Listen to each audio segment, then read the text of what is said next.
Bismillahirrahmanirrahim. Alhamdulillahirrabbilalamin. Wassalatu wassalamu ala asyrafil anbiya wal mursalin wa ala alihi wa ashabihi ajma'in. Subhanaka la ilma lana illa ma 'allamtana innaka antal alimul hakim wa la hawla wa la quwwata illa billahil aliyyil 'azim. Rabbi shrah li sadri wa yassir li amri wahlul 'uqdatam min lisani yafqahu qawli, amma ba'd. Alhamdulillah, syukur kita pada Allah Subhanahu Wa Taala pada hari ini kita sama-sama dapat berkongsi dan bertukar pandangan mengenai tentang fiqh Ramadan dan perubatan, yang mana kami akan bersiaran dalam FB Live Hospital Pakar An-Nur. Saza mengucapkan terima kasih kepada semua yang sudi setia bersama kami dari awal sesi perbincangan kita pada hari ini sehingga petang, yang mana bagi penonton-penonton yang baru bersama kami pada petang ini, kami telah membincangkan topik-topik yang berkaitan tentang Ramadan, mengenai tentang rukhsah, mengenai tentang falsafah Ramadan itu sendiri, mengenai tentang konsep dan prosedur perubatan ketika bulan Ramadan, sama ada ianya membatalkan puasa ataupun tidak. Yang mana sekiranya perempuan yang baru mengikuti kami pada petang ini, bolehlah kembali melihat kepada wall FB Live kita, yang mana tuan-tuan boleh tengok baliklah apa yang telah kami bincangkan bersama dengan pakar-pakar kami yang kami undang pada hari ini, insya-Allah. Untuk pada petang ini, sukanya saya Ustazah Samira daripada Jabatan Pemantauan Syariah Hospital Pakar An-Nur akan berkongsi bersama tuan-tuan dan puan-puan untuk topik petang ini lebih kepada memfokuskan tentang puasa hamil bagi ibu peserta hamil dan wanita yang hamil dan menyusukan anak dari sudut pandang syariah, yang mana kita tahu mereka adalah golongan orang yang diberikan keuzuran untuk tidak berpuasa pada bulan Ramadan. Akan tetapi perempuan perlu ingat dalam surah Al-Baqarah ayat 183 hingga 185, yang mana dalam tu telah membicarakan tentang pensyariatan berpuasa pada seluruh umat muslimin dan muslimat, yang mana kita lihat dalam ayat tu tidak memberikan gambaran yang khusus untuk para wanita hamil dan menyusukan anak untuk berbuka puasa pada bulan Ramadan. Akan tetapi dalam ayat 183 hingga 185 banyak menceritakan tentang mereka yang bermusafir dan mereka yang tidak berupaya melakukan ibadah puasa pada bulan Ramadan. Akan tetapi Saza suka nak share ataupun berkongsi pada perempuan dan tuan-tuan semua, di sana adanya dalil keharusan di mana dua golongan ini diberikan keringanan untuk berbuka puasa di bulan Ramadan. Daripada Saza suka petik daripada hadis daripada Anas bin Malik radhiyallahu an, innallaha azza wa jalla wada'a 'anil musafir syatra salat wa 'anil musafir wal hamil wal murdi' as-sawma bis-siyamah, yang bermaksud sesungguhnya Allah telah meletakkan keringanan kepada mereka yang bermusafir untuk meringankan solat. Meringankan ni adalah kita fahami adalah dengan konsep kasarkan solat. Dan Anas bin Malik telah menyambung seterusnya adalah berkaitan tentang mereka yang hamil dan orang yang menyusukan anak, yang mana mereka diberikan keringanan seperti mana orang yang bermusafir untuk tidak berpuasa pada bulan Ramadan. Akan tetapi bila kita baca hadis yang diriwayatkan daripada Anas bin Malik, kita tidak nampak yang manakah dikatakan keharusan macam mana yang dibolehkan untuk berbuka puasa. Akan tetapi Ustazah suka untuk mendatangkan satu lagi penceritaan, yang mana pada suatu hari ada seorang perempuan yang hamil datang kepada Ibnu Umar menceritakan bahawa beliau tidak mampu untuk menyambung untuk berpuasa sebab perempuan ini adalah hamil. So Ibnu Umar kata apa? Engkau hendaklah berbuka dan menggantikan puasa tersebut selain daripada bulan Ramadan. Itu menunjukkan adanya keringanan. Di situ ada disebut yang teramat haus, yang mana para wanita itu mengadu bahawa dia teramat haus bila mana dia hamil dan berpuasa pada bulan Ramadan. So kita nampak keringanan itu disebabkan berlakunya adanya kemudaratan, adanya kebinasaan pada beliau bila mana beliau hamil dan tidak mampu berpuasa pada bulan Ramadan yang memberikan kemudaratan ketika kehamilan. Maka Ibnu Umar pun berkata, bukalah, akan tetapi perlu qada.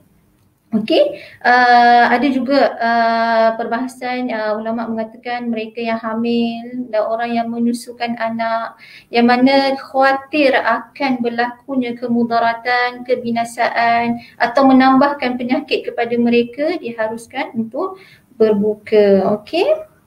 Saya sentuh sikit mengenai mereka yang diharuskan berbuka seperti orang yang hamil, orang-orang yang menyusukan anak, yang mana sekiranya puan-puan berpuasa, puan-puan hamil dan menyusukan anak, yang mana bila mana puan hamil, puan merasakan berlakunya kemudaratan, berasa sakit dengan sebab berpuasa ketika hamil, maka kekhawatiran itu disebabkan kesihatan diri puan-puan sendiri, maka hukuman untuk bila mana puan tidak melakukan puasa pada bulan Ramadan, puan-puan kena ganti puasa sahaja, tidak melibatkan pembayaran fidyah.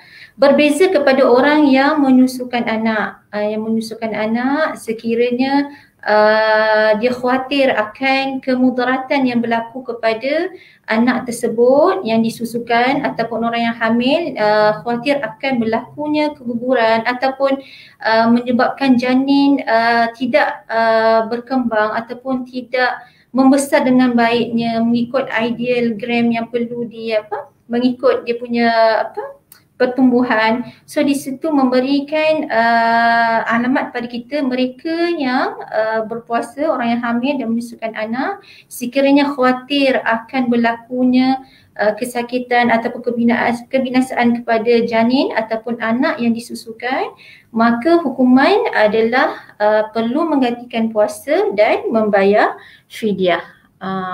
So di situ kita nampak sekiranya hamil dan menyusukan anak yang mana khawatir akan dirinya sahaja, mereka tidak perlu membayar fidyah.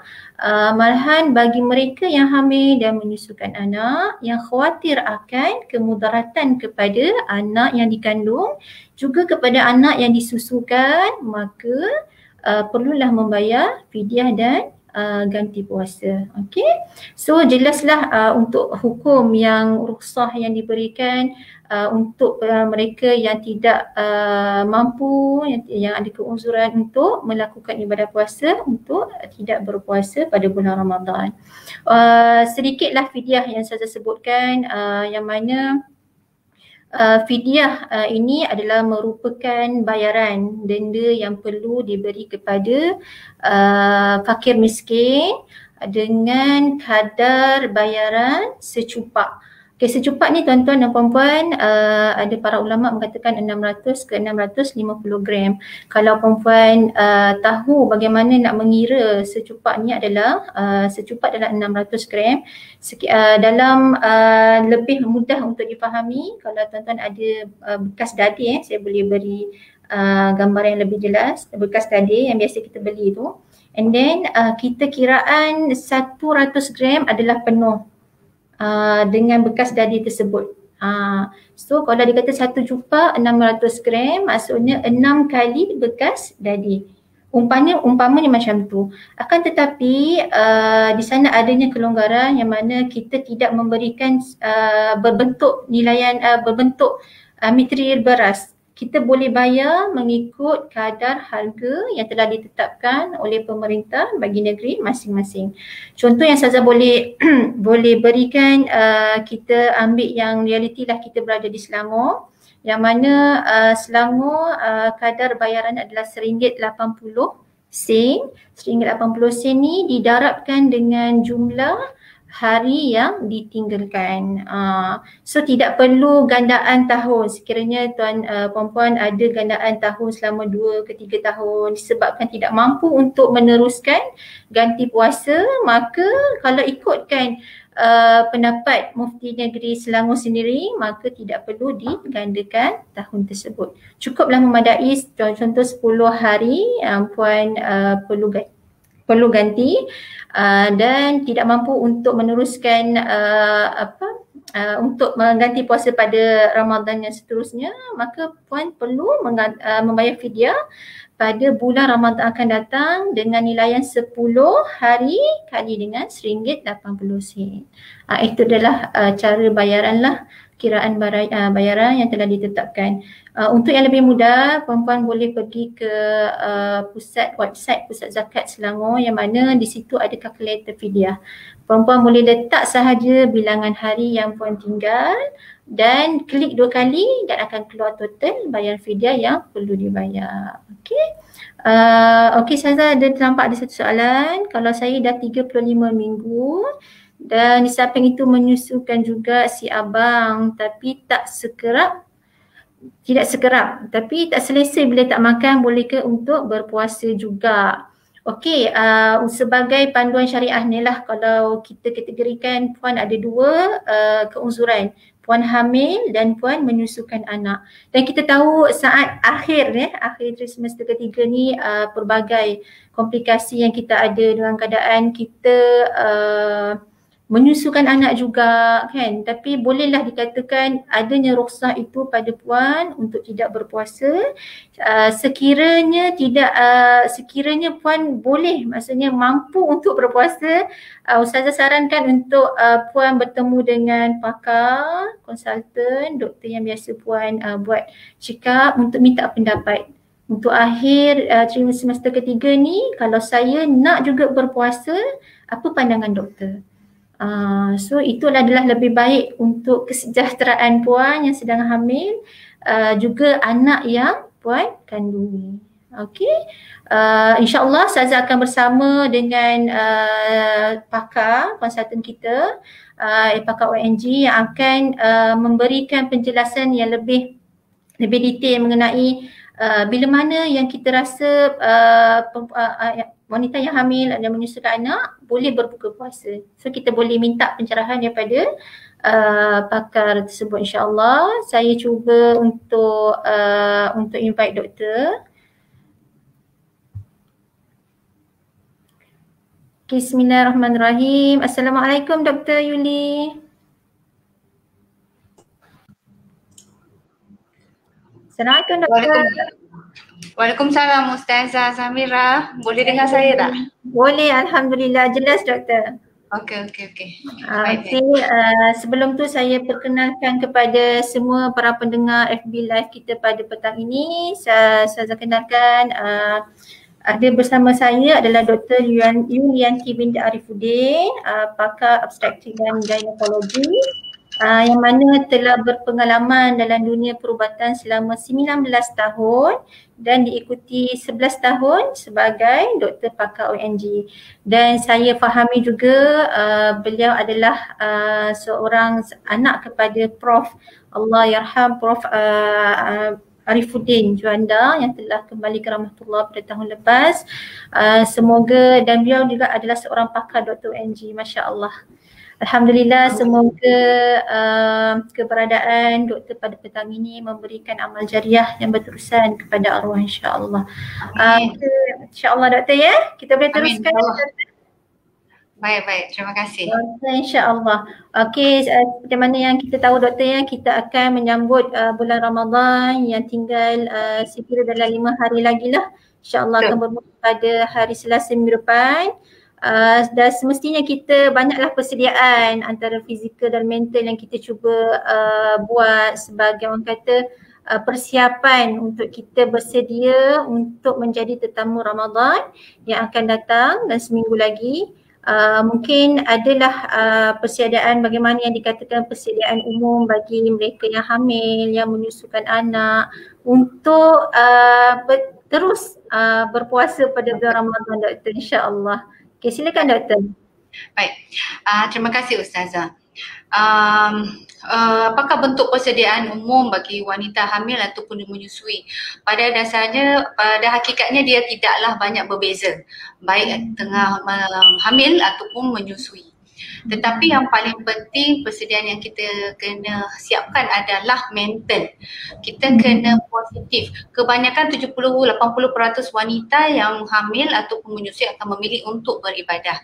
Tetapi adakah semuanya boleh berpuasa atau tidak? Itu tidak bergantung pada setiap orang. Dia respon kekuatan setiap orang berbeza. Tetapi paling penting pada saya adalah mempersiapkan mental dan juga fizikal. Mental dalam artian kita kena berfikir positif bahawa insya-Allah saya berniat untuk berpuasa dan insya-Allah saya mampu untuk berpuasa. Seandainya saya tidak mampu untuk berpuasa, saya akan mencari jalan yang mana selamat untuk saya dan bayi saya ataupun saya dan baby yang saya menyusui. So dia tidak mengambil bahawa benda itu adalah sebagai beban. Kalau nanti banyak wanita yang kata, aduh macam mana ni kalau saya tak boleh puasa, nanti nak ganti puasa, nak bayar video lah, nak puasa seorang-seorang, itu yang tak boleh. So kalau kita dah berfikir macam tu, kita tak mampu, kebanyakan memang tak akan mampulah. Because dia dah negative thinking. So one, mentally we have to be positive thinking, insyaAllah boleh, dan seandainya tidak boleh, tidak mengapa. Ada cara lain saya rasa Ustazah dah explain lah macam mana penggantian puasa tu bagi ibu hamil ataupun menyusui.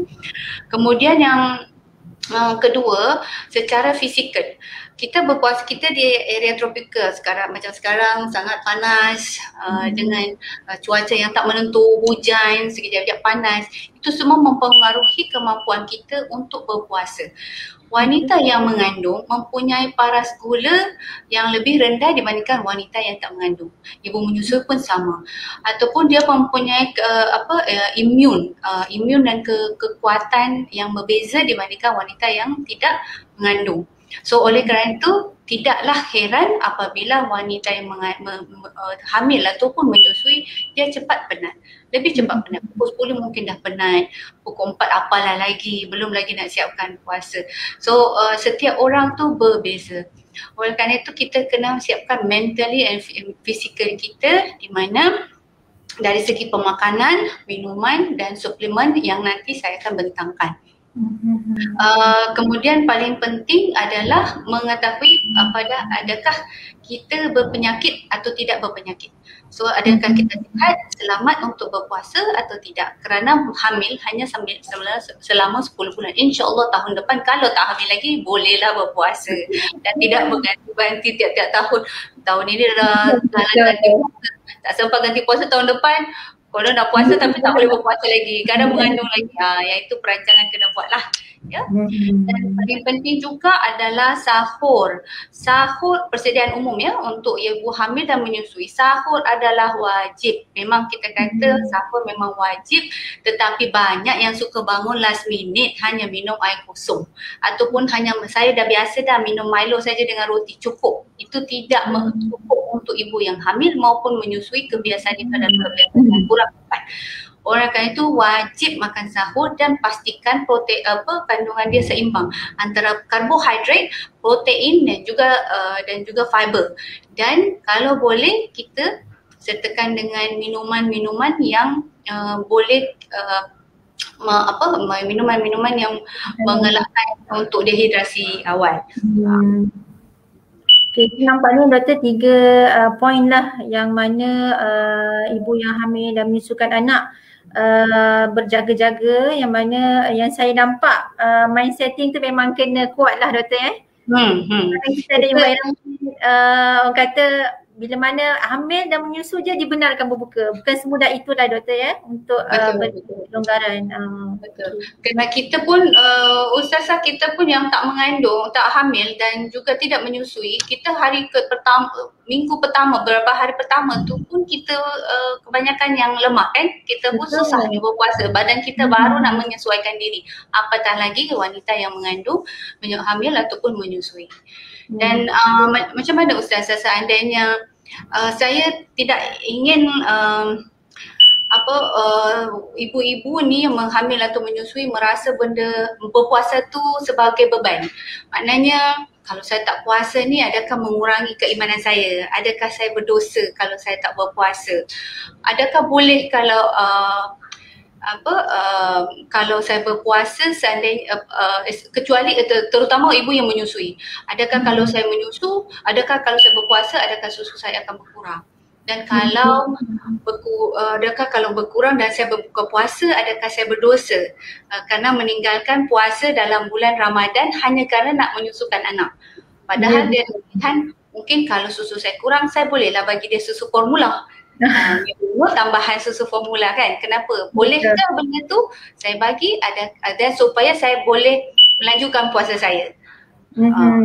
Cuma doktor pandangan batal. Betul.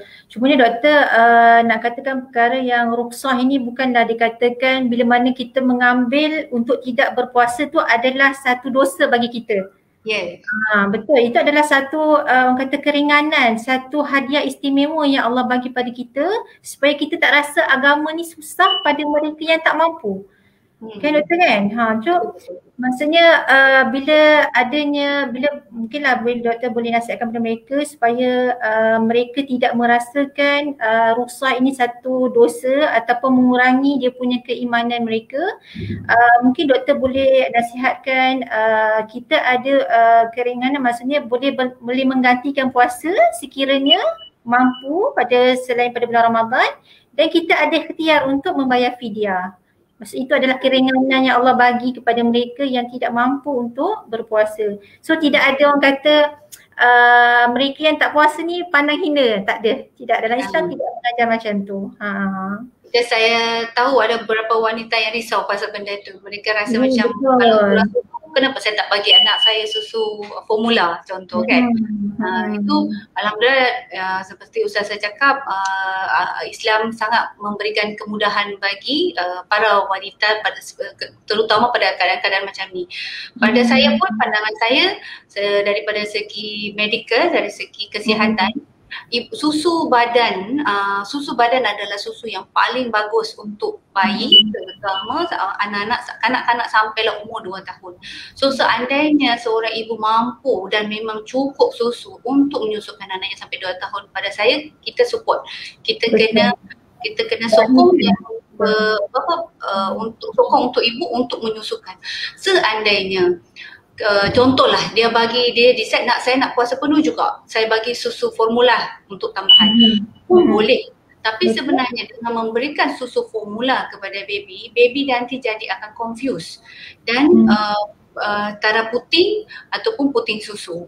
Dia akan confuse satu, lepas tu kedua susu formula dah berbeza rasa dengan susu badan. Nanti kalau dah katalah lepas Ramadan, baby dah tak suka dah susu badan ibu kerana dia lebih suka kepada susu formula.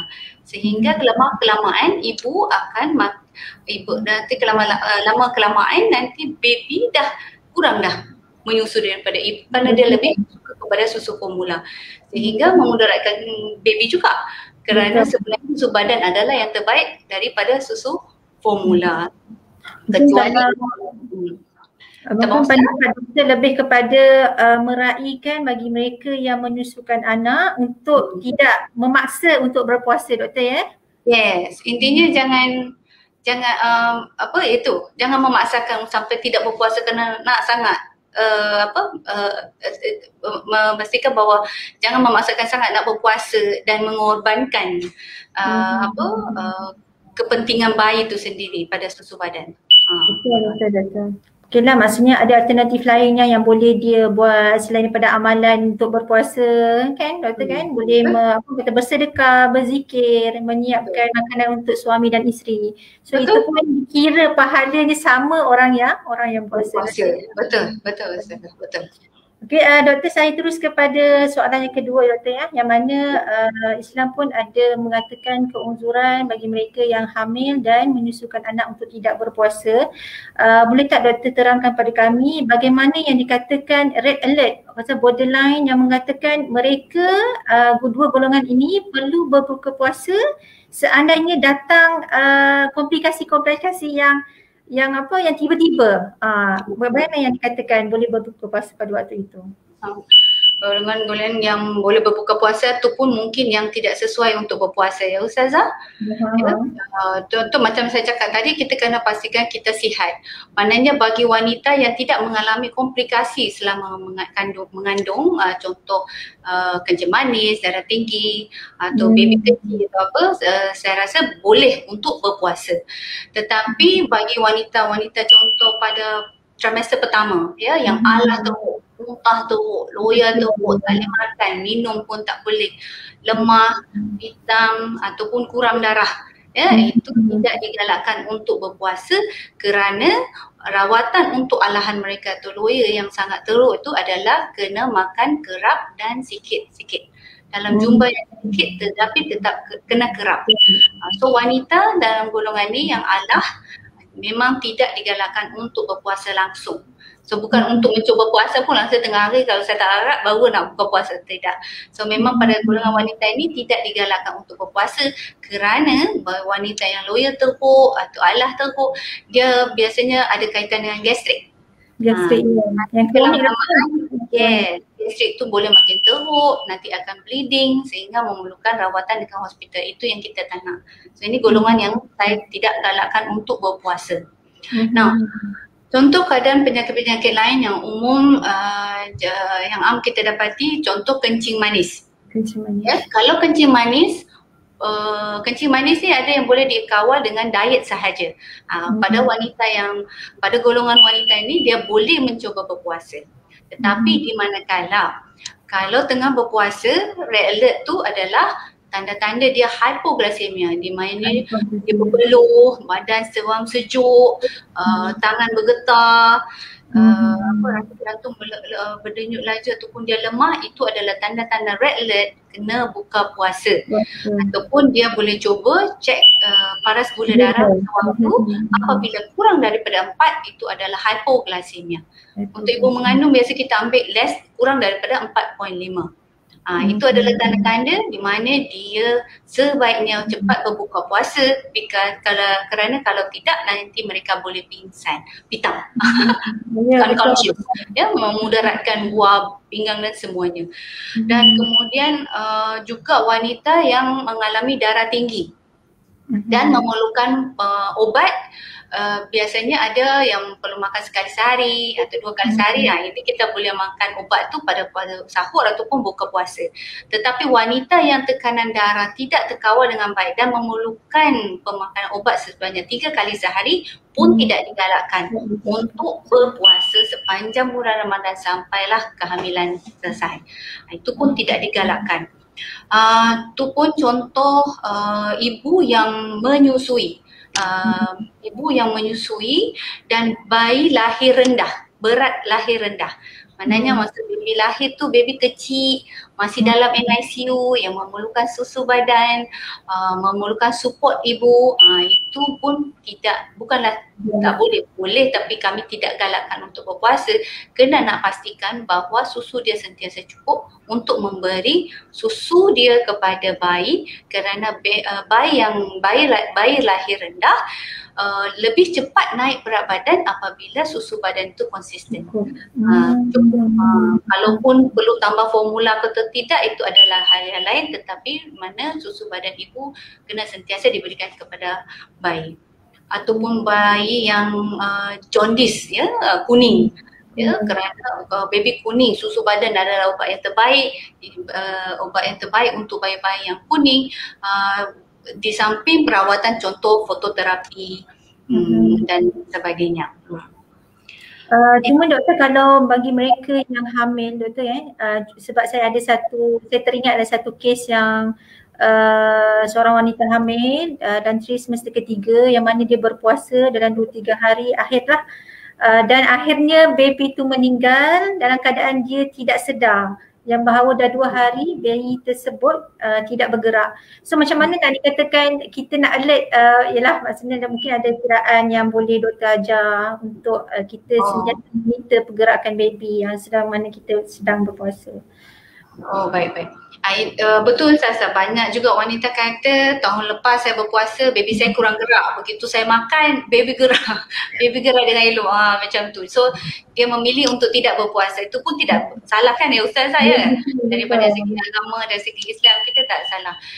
Macam saya cakap, setiap orang berbeza. Ada wanita yang berpuasa penuh, pergerakan baby pun aktif. Ada yang memang dia kata, saya berpuasa je, baby saya kurang gerak. Itu kita pun nak menjelaskan secara medikal pun tak boleh. Kita tak ada penjelasan kenapa certain wanita tidak boleh merasakan pergerakan baby atau baby bergerak kurang sedangkan wanita lain okey. So selalunya kita minta wanita, semua ibu-ibu untuk pantau pergerakan baby selepas kandungan 28 minggu ke atas. Kerana 28 minggu ke bawah ada kadang-kadang baby gerak elok, ada yang kuat, ada yang tak, tapi selalunya monitori pergerakan bayi kita selalu minta dilakukan selepas 28 minggu ke atas. Dan contoh, ada bayi yang aktif malam. Ada baby yang aktif tengah hari atau pagi. Ada yang kata tengah hari tak gerak langsung, tapi malam dia bergerak. Dan that is normal. Janji macam malam, petang ke malam tu baby gerak okey dan alhamdulillah insyaAllah okey. Selalunya secara am kita minta untuk mengira 10 pergerakan dalam waktu 12 jam. So contoh kalau kita bangun lepas sahur, contohlah pukul 5 macam tu kan, kita sahur, kita boleh start mula kiraan pergerakan bayi tu daripada maybe pukul 7 hingga 7 malam. So kalau pukul 7 hingga 7 malam patutnya baby bergerak 10 kali atau lebih. Tapi di manakala kata kita dah biasa start daripada 7 pagi tapi sampai pukul 1 baby hanya gerak sekali atau 2 kali. Itu dah consider kurang gerak, then kena anjurkan untuk berbuka puasa ataupun untuk dapatkan rawatan ke hospital untuk kita monitor jantung bayi dan pastikan bahawa tidak ada sebab-musabab lain lah. So jangan tunggu sampai 7 malam Ustazah. 7 malam lagi 3 kali, orang baru dah pergi hospital. Tak. So kalau nak kira pukul 9 pagi sampai 9 malam pun, kerana kita dah pergi kerja kan pun tak ada masalah. Tapi bagi masihlah dalam 4-5 jam tu paling kurang pun patutnya dah 5 kali dah baby gerak.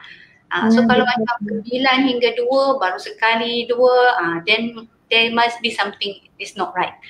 Then buat rawatan ataupun cuba makan atau rehat, dan tengok adakah baby kembali cergas atau tidak.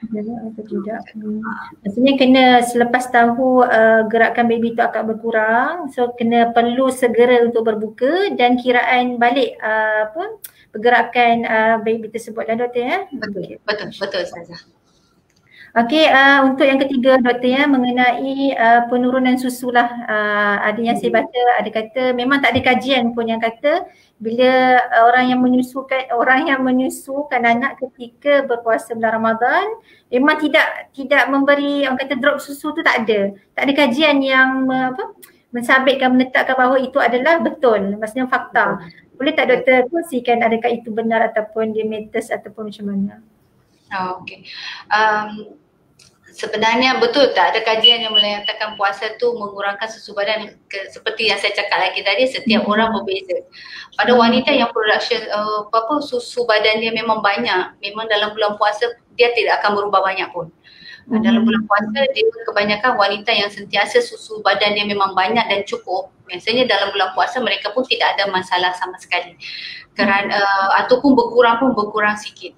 Tetapi bagi ibu-ibu yang memang susu badan berkurang, memang sudah kurang sebelum pun berpuasa, biasanya dia akan mengalami merasakan juga bahawa susu badan dia akan berkurang selama bulan puasa. Oleh kerana itu kita kena cuba dulu berpuasa dan lepas tu kita kena tengok sama ada memang berkurang atau tidak. So masa kita menyusukan bayi, kita boleh tengok adakah baby lepas menyusu tu bayi masih menangis, masih cranky, macam tidak puas, dan kita tahu bahawa susu badan ibu memang berkurang. Oleh kerana itu, ibu sila boleh memilih sama ada buka puasa dan buka puasa dan menyusukan ataupun meneruskan puasa, tetapi bayi kena di top up dengan formula, susu formula. Yes. Pemakanan pun banyak Ustazah yang boleh membantu. Yes, menambahkan susuan. Yang paling penting adalah dalam bulan puasa, baik ibu hamil ataupun ibu yang menyusui, dia kena cukup minum air. Minimum 2 liter. 2 liter ataupun secara kasarnya dalam 12-13 cawan gelas sehari. So macam mana tu kita nak bezakan? So biasanya untuk sahur kita tak boleh minum banyak kan. Kita kembung kan pada time pagi tu kita dah asyik kencing kan. So elok adalah mungkin boleh minum 500 ataupun 1 liter pada sahur, dan malam lepas berbuka puasa pun minum lagi 1 hingga 1.5 liter. Mungkin masa berbuka puasa tu tak mampu nak minum banyak, tapi selalunya lepas tarawih tengah malam, malam kita dah boleh minum lagi. Oleh kerana itu sentiasa dalam bilik tu kita akan sentiasa sediakan cawan yang ini 250, dan pastikan bahawa ini habis sebelum mungkin nak tidur. So at least 250 tu dah ada. So kita kena pandai-pandai tengok kita dah minum 2 liter ke sehari atau tak. Kalau wanita yang berat badan lebih, contoh 80 kilo, of course dia minum lebih daripada 2 liter, mungkin up to 3 liter. So kita kena pandai-pandai macam mana membagi gerak minum tu. Dia kena gerak. Jangan satu kali minum 1 liter, kita kembung. So minum kerak 250, sekejap lagi mungkin 2 jam minum lagi, dan sebelum tidur ataupun solat malam minum lagi walaupun kita terbangun kencing. Dan itu air putih ya Ustaz saya, bukan air color-color ya. 2 liter tu tak termasuk yang air color-color. Bubble tea ke apa, semua orang suka sirap cincau lah apa, tak termasuk ya. Air putih saja. Bukan air color-color. Saya cakap selalu air color-color lah. Yelah. Cuma yes. Dan paling penting elakkan kafein seperti tea ataupun kopi pada saat sahur. Kerana minuman kafein ni dia menyebabkan kita diuresis. So usus dia tidak menyerap menyerap air itu secara cukup. Dia keluar langsung ke kulit kecil sehingga kita buang air kecil. Dia kerap. So elakkan pada sahur kerana kita perlukan cairan tu untuk the whole day up to 12 or 14 hours. So dia elakkan. Kalau nak minum kafein, digalakkan pada saat berbuka puasa. Lepas berbuka puasa, mungkin lepas isyak ke atau lepas tarawih ke minum. Lepas tu kita kena pasti gantikan lagi balik dengan air putih, air jenis no color-color. Ya. Dan minuman-minuman manis, makanan-makanan yang manis, makanan yang bergoreng, ayam goreng ke ikan goreng, kuih yang goreng, itu sentiasa membuat kita dahaga. So elakkan juga pada saat sahur. Karena lepas sahur kita nak minum pun memang kebanyakan kita wanita, kita tak mampu dah nak minum banyak. So goreng-goreng ni manis, terlalu manis, minuman yang manis-manis, makanan yang manis elakkan pada saat sahur. So memang galakkan macam kurma, air kurma, yogurt, buah-buahan yang berserat, oren, apple, tembikai. Ini bagus. Tembikai, apple dia ada air. Dia banyak water consistency. So dia pun will keep us hydrated. Ya. Ataupun minuman-minum protein seperti soya tapi tanpa sugar. Jangan letak sugar pula. Dah manis. Itu membuat kita dahaga baik pukul 10, 11 kita dah dahaga. Kena semua makanan-makanan ini. So kena tahu apa yang perlu dihidangkan pada saat sahur, apa yang patut dihidangkan pada saat buka puasa. Takkanlah kita nak manis pagi, nak manis malam kan. So kita kena pandai-pandai pilih makanan yang sesuai tu supaya supaya kita tetap well dehydrated, tetap cukup air dalam badan sampailah untuk berbuka puasa. Dan ibu yang hamil dan ibu menyusui, suplemen-suplemen yang elok diambil juga adalah kalsium. Ya, kalsium kalau boleh daripada susu, seandainya tak suka makan tablet. Kalsium tu kerana tablet kalsium sekarang tu besar-besar. So kalau dia tak suka kalsium, boleh minum susu. Boleh minum susu 1 cawan pada pagi hari dan juga 1 cawan pada malam hari. Ataupun konsum kalsium daripada yogurt, cheese. Seandainya dia tak boleh makan yogurt dan ada cheese pun boleh. Dan makanan lain, contoh sahur, contoh yang tidak boleh makan nasi banyak. Then baik ambil roti gandum yang wheat. Yang besar. bukan yang putih ya. Dia kena roti bergandum, roti wheat whole bread, roti bergandum yang ada bizirin, macam tu. Itu memberi energi yang kurang lebih sama seperti nasi beras. Macam tu. So sahur macam tu lah. Soya, buah-buahan, protein, makanan yang rebus, makanan yang steam, makanan bakar, sup macam itu. Lebih elok. Goreng-goreng tu simpan untuk roti john. Sedap pula. Cuma portion untuk sahur tu macam biasa doktor, macam mana kita ambil waktu sarapan, macam mana kita ambil waktu tengah hari. Untuk portion tu samalah, perlu dia ambil di mana? Dalam sahur juga. Betul. Portion karbohidrat kena sama dengan protein, fiber. Tapi wanita of course, kalau wanita ibu-ibu yang ada kencing manis, portion of karbohidrat kena kurang. Oleh kerana itu dia lebih banyakkan kepada protein dan fiber. Tetapi pada wanita yang tidak mengalami masalah apa-apa, portion tu kena sama. Jangan karbohidrat satu pinggan, proteinnya satu ketul ni. Seratnya lagi lah tak nampak di bawah nasi. Betul. Yes, so portion tu kena banyak. Dan juga untuk ibu yang menyusui, makanan-makanan yang boleh membantu adalah contoh kacang-kacang, kekacangan, kacang. Sayur, kalau dari sayur kacang, sayur bendi, buncis, yes, kacang, buncis, itu semua boleh membantu susu badan ataupun any kacang-kacang almond atau kacang-kacang, any kacang, itu membantu dalam production susu badan tu sendiri. Itu salah satu suplemen yang penting juga untuk ibu-ibu menyusu dan ibu-ibu juga yang mengandung untuk consumption tu.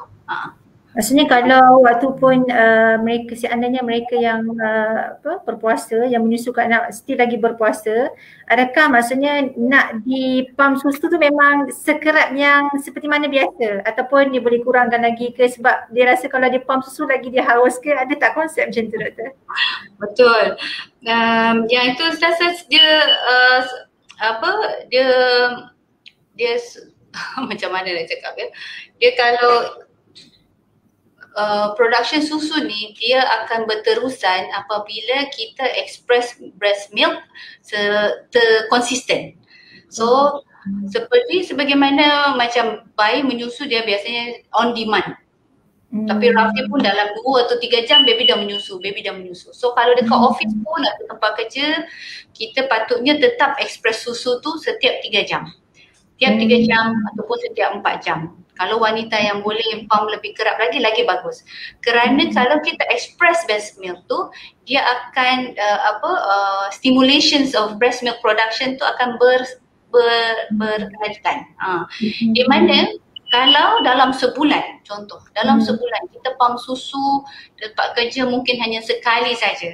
Nanti lama kelamaan dalam sebulan tu kita akan perasan bahawa susu kita akan berkurang. Itu memudaratkan juga. Tapi so kita kena tengok, kalau biasa dalam office pukul 9 hingga pukul 4 kita pump susu tengah hari dan sebelum balik petang. Saya rasa okey. Mana yang sebelum makan tengah hari ke sebelum tengah hari dan sebelum balik dah pump susu. I think consistency should be maintained. Kerana kalau dia dah buat sekali sehari saja, nanti kelama-lamaan nanti stimulation untuk production susu tu berkurang. Dan kita akan boleh rasa susu dah mulai memang akan berkurang. So saya tidak galakkan jugalah kalau frekuensi kekerapan express breast milk tu dilambatkan. Kerana nanti lepas Ramadan kita boleh perasan bahawa susu badan kita akan berkurang. So at least 2 kali dalam tempat kerja tu insyaAllah boleh. Dan begitu lepas buka puasa, jangan bagi susu yang kita express tu, bagi baby isap langsung daripada susu badan mama kalau boleh. Memang ada juga ibu yang dah express baby dan bagi dalam botol untuk bagi ke baby, kan, dia tak bagi langsung daripada puting. Tapi seandainya boleh langsung susu badan langsung daripada ibu, lagi bagus. So yang express tu boleh simpan untuk esoknya di mana kala ibu bekerja. Dan memang susah sikit, macam memanglah kalau kita lepas menyusu pasti dahaga. Dahaga Betul. yang sangat laparnya dengan dahaganya. Itu yang saya cakap lah. Terpulang keadaan ibu macam mana dan merasa macam mana. Kalau boleh di jalan ini macam tu, boleh. Kalau tak mampu, kembali to base. Islam is very, very friendly. Kan? Semuanya sangat adjustable. Okey, Alhamdulillah doktor banyak perkongsian mengenai suplemen makanan tambahan yang perlu diambil bagi mereka yang hamil, yang menyusukan anak. Tak lupa juga pada suplemen yang lain lah contoh melainkan macam doktor kata mereka yang tak boleh makan kalsium yang apa kapsul tu kan. So bolehlah ambil secara minuman kan. So ada tak maksud suplemen lain maksudnya perlunya selain daripada kalsium lah yang perlu diambil berat ketika mana Ramadan ni doktor? Ya, betul. Kerana ibu yang menyusui, dia ibu yang menyusui, dia susu tu banyak kalsium ke breast milk tu kepada bayi. Dan ibu yang menyusui ada risiko untuk dapatkan tulang reput dalam 1 atau 2 tahun selama menyusui. Kerana kalsium absorption tu. So kalau kita tidak replace kalsium tu, nanti kita akan dalam setahun 2 tahun tulang kita reput tanpa kita sadari. Oleh kerana itu ada kajian-kajian yang buat assess tulang reput pada wanita yang menyusui. Oleh kerana itu kalsium paling penting adalah paling kurang 1 gram setiap hari. Dekat market adalah yang jual 600 gram, 600 miligram satu biji ataupun 500 miligram per biji. So dia boleh makan 1 ataupun 2 biji sehari ataupun 3 biji sehari. Minimum 1 gram satu hari. 1 gram satu hari. Maksudnya kalau lebih tu tidak ada mudarat lain lah, still lagi okey untuk tubuh badan wanita yang menyusu dan hamil lah doktor Yes. Kalsium banyak manfaat dia lain, kebaikan dia lain, bukan hanya untuk ibu menyusui, ibu hamil pun sama. So 1 gram setiap hari minimum 1 gram hingga 1.5 gram total intake in a day. So contohlah kalau dia pun dia suka minum susu dan mungkin kapsul kalsium tu boleh 1 biji sekali sehari. Tapi kalau dia tak minum susu langsung, dia tak makan ikan bilis, dia tak makan keju, tak makan roti, then memang solely berharap pada kalsium dan kena makan at least 2 biji. Yes. Kacang-kacangan Ustazah, vitamin C untuk immune boost kita supaya kita tak cepat jatuh sakit kan. Itu adalah suplemen yang penting untuk ibu mengandung juga, ibu hamil ataupun ibu menyusui selama bulan Ramadan walaupun di luar bulan Ramadan. Okey. Okay, InsyaAllah doktor masa pun tidak mengizinkan. Sebelum tu saya tengok dulu kalau ada soalan-soalan yang diajukan daripada para pendengar. Kalau ada yang hendak bertanya kepada doktor boleh letak di ruang komen. Sebagai akhirlah doktor penasihat doktor kepada mereka yang hamil, yang menyusukan anak, yang sangat excited ni nak Ramadan ni, nak puasa juga.